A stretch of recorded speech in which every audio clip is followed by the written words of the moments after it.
আমার সামনে যে চারাগুলো দেখতে পাচ্ছেন এগুলো কিন্তু লটকনের চারা। লটকন কিন্তু খুবই সুস্বাদু বা খুবই লোভনীয় একটি ফল। তেঁতুল ঠিক যেমনই আমরা স্বাদের জন্য খেয়ে থাকি, লটকনও কিন্তু অনেকে স্বাদের জন্য খেয়ে থাকে।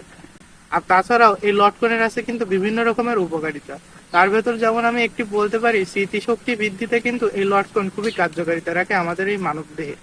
আর লটকনের চারা সাধারণত দুই ধরনের হয়ে থাকে। একটা হচ্ছে যে বীজ থেকে যে চারাগুলো তৈরি হয়, অর্থাৎ লটকনের যে ফল থেকে ওই ফলের বীজ থেকে যে চারাগুলো তৈরি হয়, এটি এক ধরনের চারা।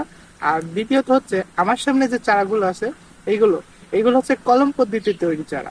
এখন দুই ধরনের চারার মধ্যে সব থেকে ভালো হয়ে থাকে আমার সামনে যে কলম পদ্ধতিতে তৈরি চারা এগুলো। কারণ বিসি থেকে যে চারাগুলো তৈরি হয়ে থাকে ওগুলো অনেক সময় মারাও যায়, কিন্তু এই যে কলম পদ্ধতিতে যে চারাগুলো তৈরি করা হয়েছে এগুলো 100% আপনার ফুল এসে থাকবে। এজন্য আপনারাও চাইলে আপনাদের বাসায় লটকন ফল খাওয়ার জন্য একটি হলেও লটকনের চারা আপনাদের বাসায় টবে অথবা মাটিতে যে কোনো জায়গায় লাগাতে পারেন। ধন্যবাদ।